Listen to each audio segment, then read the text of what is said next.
First people to hear my story. Good start. You speaking Okay. Chinese?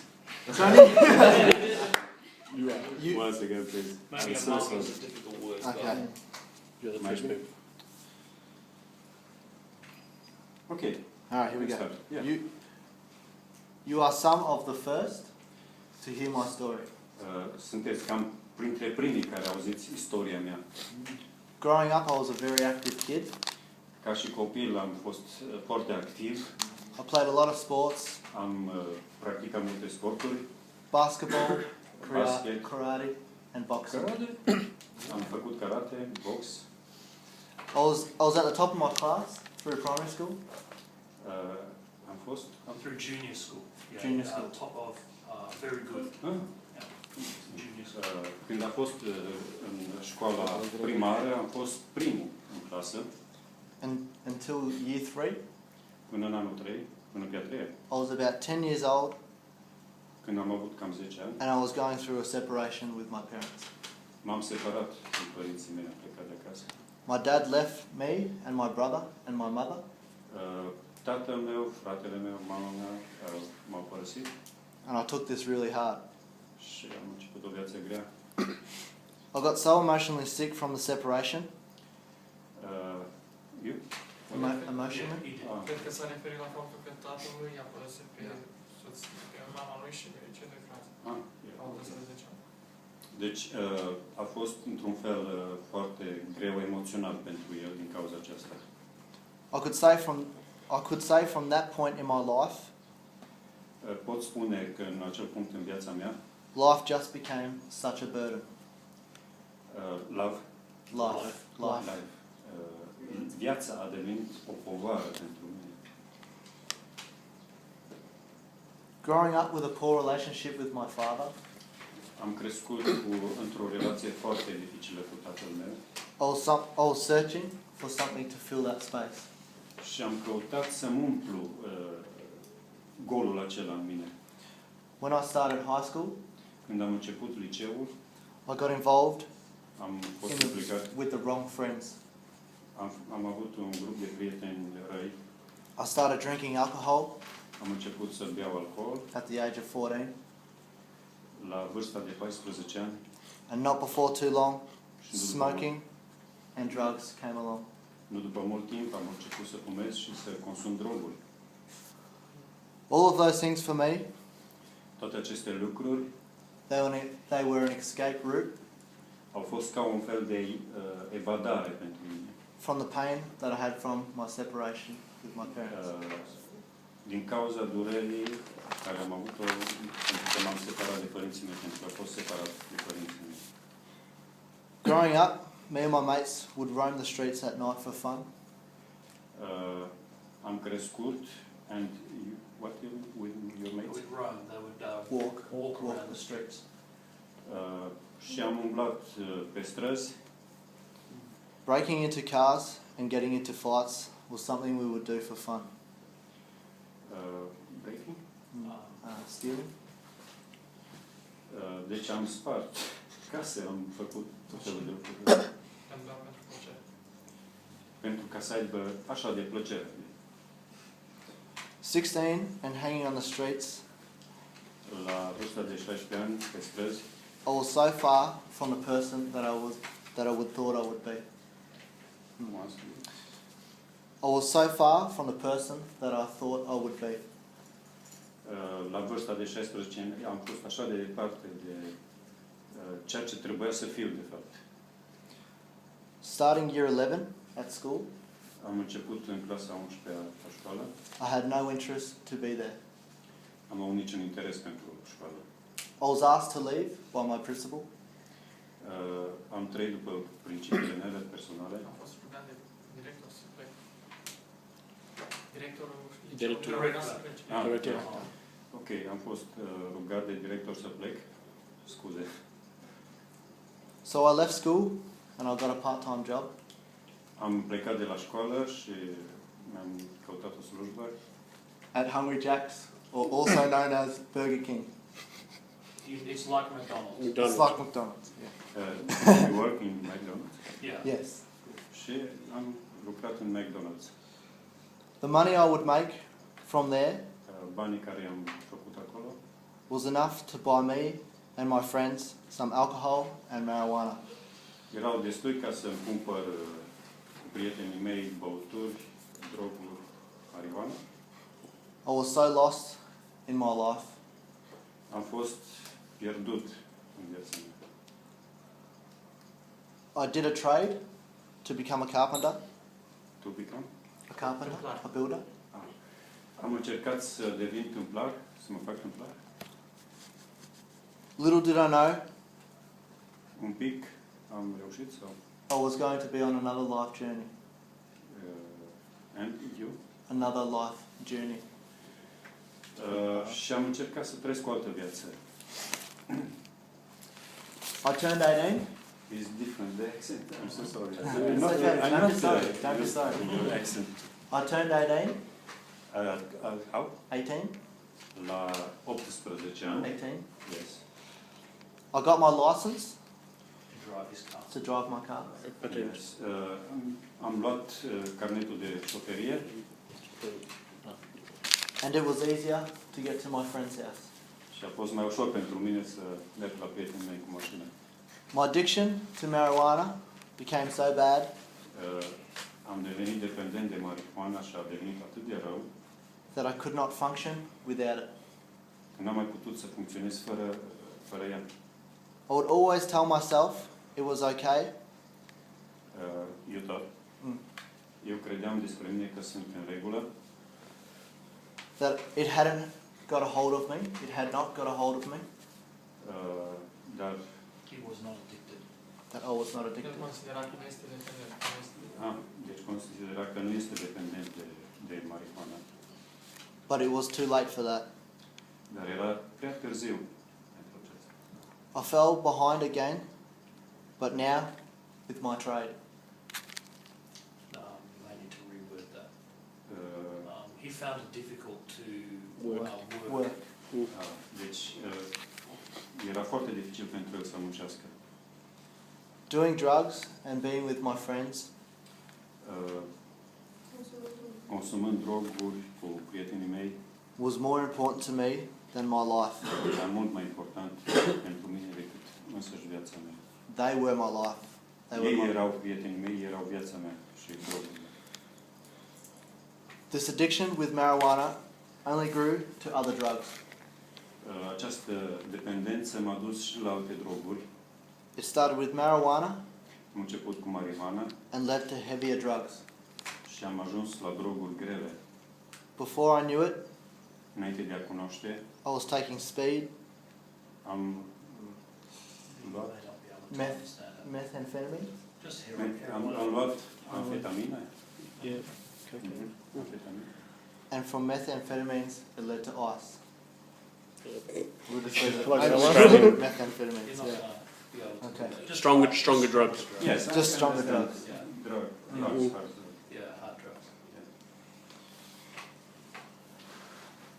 These addictions that I had now developed in my life, It's not, these addictions that I developed in my life, Yes.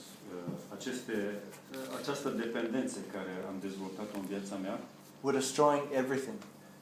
mi-a distrus totul. They were destroying relationships with my family. Mi-a distrus relația cu familia. I became such a liar. A devenit așa de Mincinos. I would tell Mincinos. mincinos. I would tell my family that I would be there, Spuneam familiei mele că O să fiu acolo. and I would never show up. eram acolo, dar nu m-am arătat niciodată.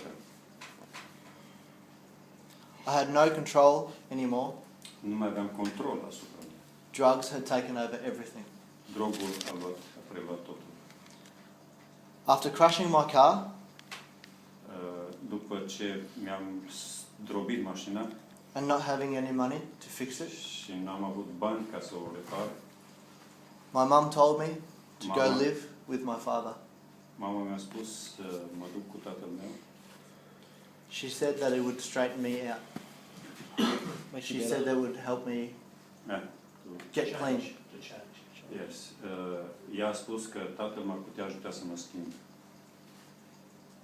It did for a little time, A fost pentru un pic de timp, but not for long. dar nu pentru mult timp.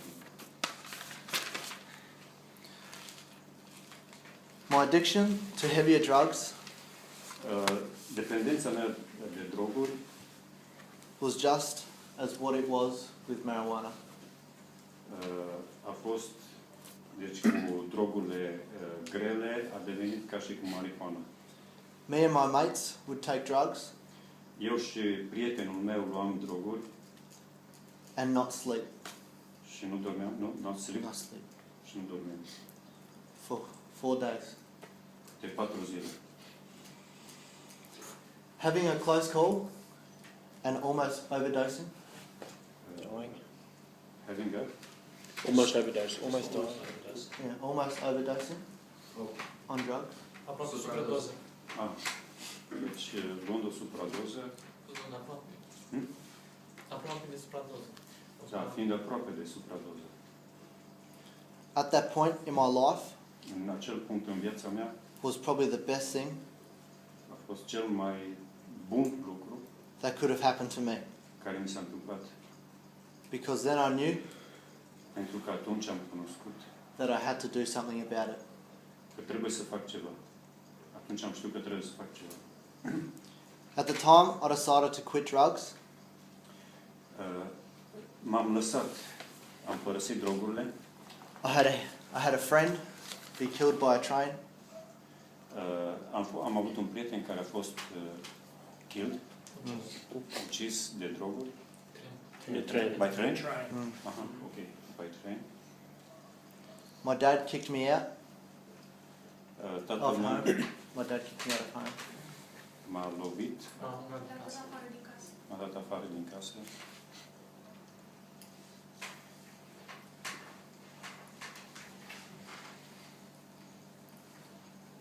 Because of the drug problems and other issues. Pentru că drogurile au adus probleme în diferite alte. All of these things happened when I was ready to change. Toate aceste lucruri s-au întâmplat când eram gata să mă schimb. That week I went to work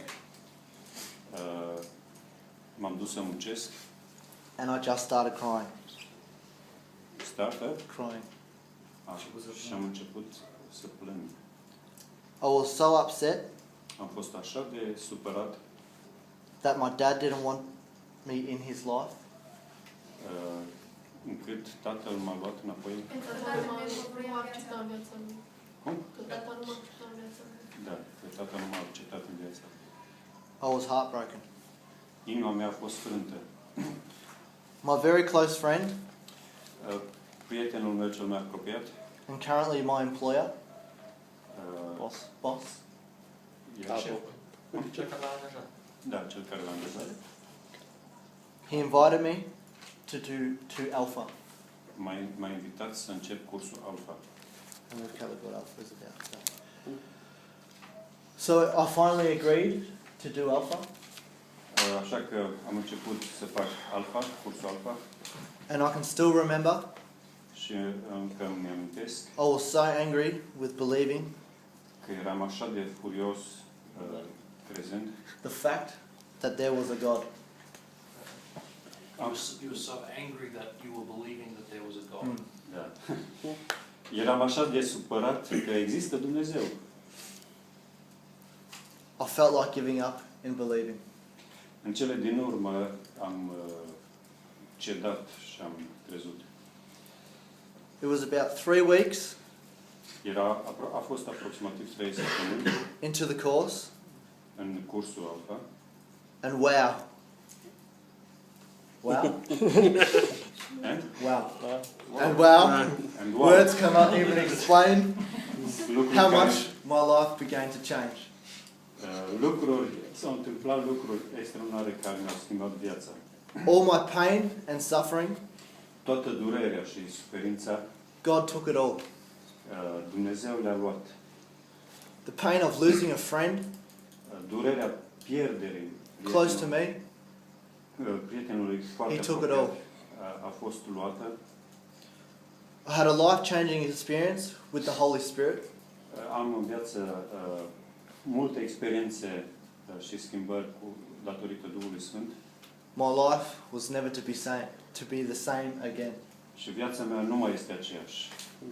I gave my life to Christ. Mi-am dat viața lui Iisus Hristos. He was in control now.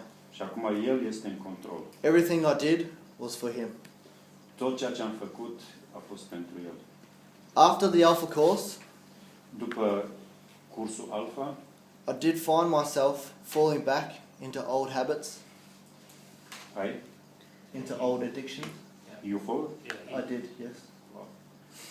după cursul Alpha am căzut din nou în vechea mea dependență The enemy did everything in his power și diavolul, ori inamicul, a făcut totul în putere mare to get me as far away from God as he possibly ca să could. mă ia de lângă Dumnezeu și să mă ducă cât mai departe posibil. So I made a stand M-am ridicat and I did Alpha again. și am început din nou. For the second time as a helper, Pentru a doua oră în cursul Alpha and then for the third time și pentru a treia oră as a leader. as A leader. leader. He leads Aye. now in Alpha. Deci acum conduce în grup Alpha. I also made another stand De asemenea, m-am ridicat încă într-un lucru, cred că. and I got baptized in his name. Și am fost botezat în numele Lui. Amen. How life has been amazing ever since. How His life has been amazing ever since. Deci viața Lui este uimitoare. The things that have happened since I've come to know God and His Son. Lucrurile care se întâmplă este că îl cunosc pe Hristos și pe Dumnezeu mai mult. Defeating addiction, Am învins dependența. smoking, drugs, Nu mai fumez, alcohol. nu mai cu droguri, nu mai alcool. Coming here to this beautiful country Am venit aici în frumoasa voastră țară and being blessed to share my story with you. și sunt binecuvântat să vă povestesc viața mea vouă. Being blessed in life, Sunt binecuvântat în viață being blessed with a beautiful woman I plan to marry one day. și sunt binecuvântat cu o frumoasă fată cu care vreau să mă căsătoresc. Becoming a man of my word, Să devin un bărbat în lumea mea and becoming a light in the darkness. și să devin o lumină în întuneric. Being an influence to my friends of the past, Aș vrea, deci, pe lângă acestea, să influențez prietenii mei din trecut. so this is my story. Aceasta este istoria mea. I am Josh Fernie, Sunt Josh Fenny, a son of God, un copil al lui Dumnezeu. and I'm proud of it. Și mă rog pentru aceasta. Thank you for your time. Mulțumesc pentru...